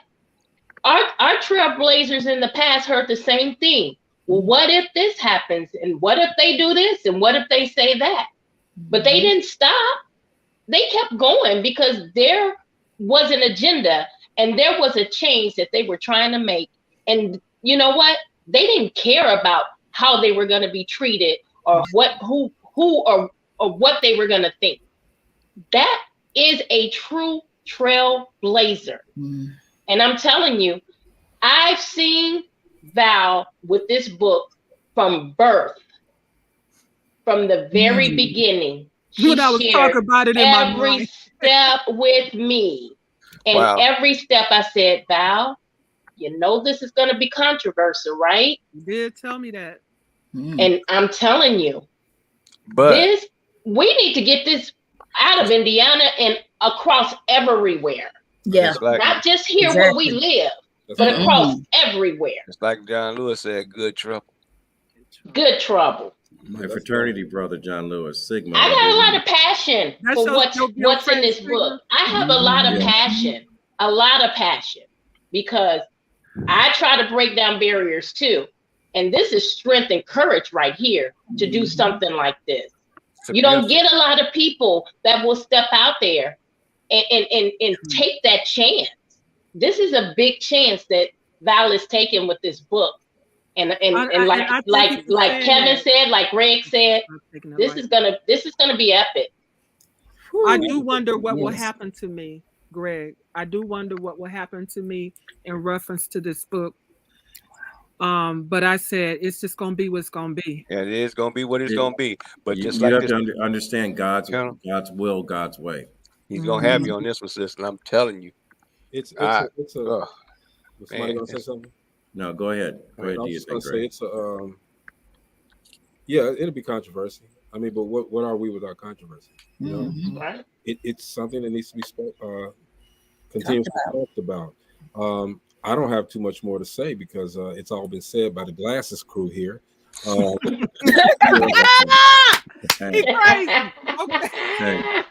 going to tell you, we got nothing to fear. We got Dave Chappelle and we got Barack. Could you please? And we got Kevin, and we got Gina, and we got Marcy, and we got Mo. It is.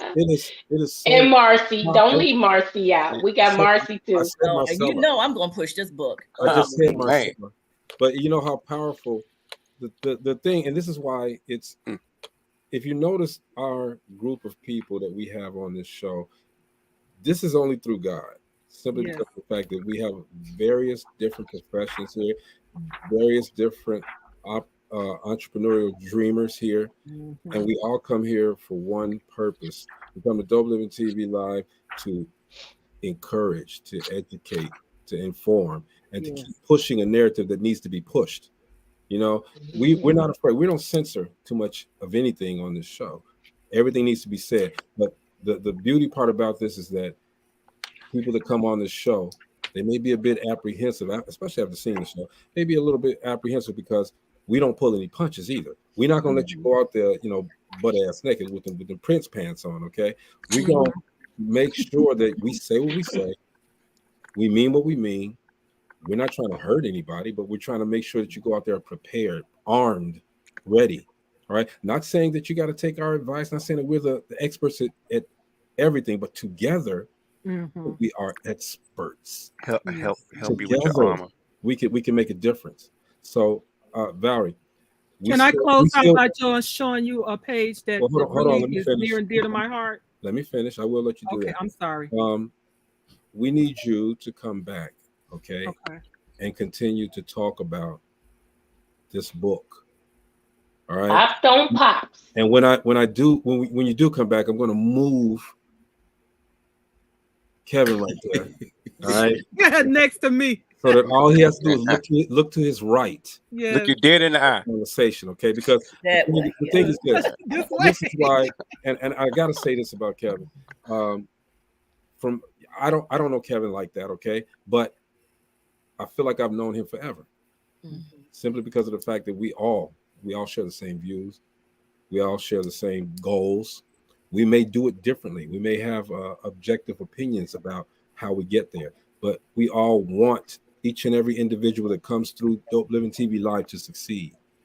And we have everybody's best interest at heart. So that's all I got to say about that. Valerie, you want to show something?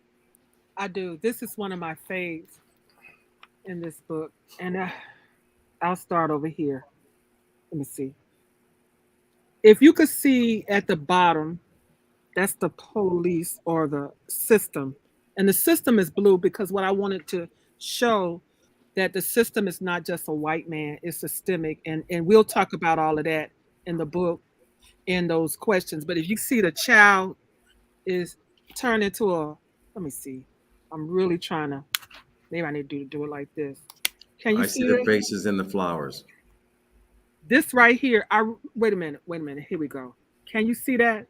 Mm-hmm. And you see the metamorphosis of the child, and it say, freeze, flee. Blue sees me as a flea, and see. So the inhumanity of who we are in their eyes, and then and they is not just a white person; it's a system. Gotcha. TT. Now you're talking. Yeah. It's the system. It's a system. And lead off with that next time, Valerie. Okay, you see that's Trayvon and the Skittles, Grim Zim, and then right here, flee need. Now we need breathe, because it's in the scheme of how Dr. Zeus did his, and then you see the purple rain on their face. See how macabre they look. These illustrations are amazing, aren't they? Oh my God! There's George Floyd, and see the strange fruit. And breeze, tree, black men in the tree, black men in the tree. How can that be? Now, can I say this? The illustrations came out of my head because I knew writing these words, nobody ain't gonna understand these words. It ain't gonna be good enough. Right. I get it. God blessed me to have an illustrator, and you're not gonna believe how old this boy is. He's only 18 years old. Oh, really? That boy is bad. Charles Beaver. He out the dirty South too. He from Montgomery, Alabama. I said this was organic. He had the dirty South too. He had something in there. The home of the civil rights movement. He 18, y'all. Valerie, and when I tell you this boy got some depth on him, y'all need to be talking to him too. We would spar. Bring him on. Bring him on. I would talk to him about bringing him on. Like this whole thing this is a year, and it was God was so surreal in my life because I was doing this book while on the same time dealing with another illustrator out of Jamaica doing my Christmas book, where I have on the naughty list, which is really the permanently nice list, names like Trayvon Martin, Mike Brown, all of them in Santa's house. When I tell you that whole experience, and I'm going through these two experiences at the same time and dealing with two different illustrators and how they do stuff. It was an amazing year. And then this year, my father, who now is an ancestor passed doing this, he didn't even get a chance to see this stuff. You're gonna have to curtail that South when it come out. It's loud. It's like, oh. I love being a part of the dirty South. That come out, man. I saw loud and proud. Man, you came in. Don't worry about it. The dirty South. And look, and your name, my brother named Maurice. I got a brother named Maurice. I'm sorry. Anyway, Hey, this is Dope Living TV Live. This was so awesome. We've had a great week, okay? And this just Likewise. was the topped it off right here. Yeah. Icing on the cake right here, Val. We appreciate you. Kevin, your first week, bro. How was it? You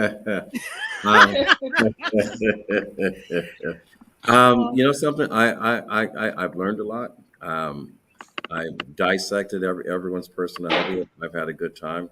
I think I was well received, treated like family. You know, hopefully you guys will keep me after this, and hopefully we can. We'll see. All right. But my door for talking with Kevin and Son is always open. RMK, I'm just kidding, Kev. Is always open. My team knows about you guys, and you know, I believe we can't do this one thing alone. So, you know, it is up to you. And to the listeners, I'm glad you guys had me this week. I really appreciate it.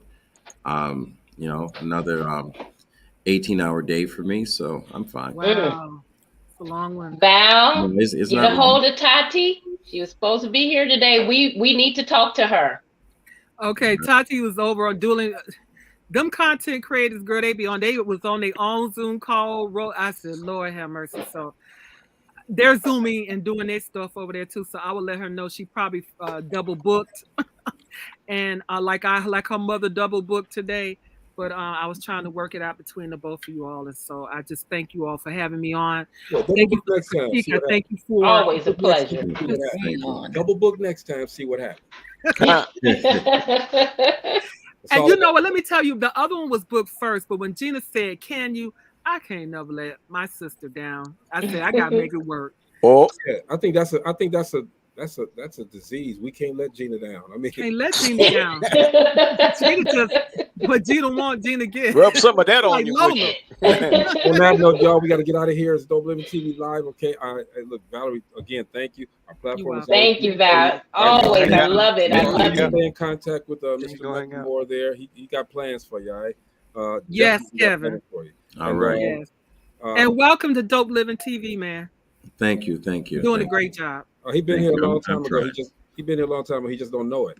Oh. This is Dope Living TV Live. We had a great week, everybody. We appreciate you for tuning in. We got a lot more next week. This is Black History Month, okay? Keep making this Black History 24/7, 365 days a year, and then some, all right? Forget what Kevin said. We ain't taking no days off, okay? No days off. That's right. No we got to do this until it's done, all right?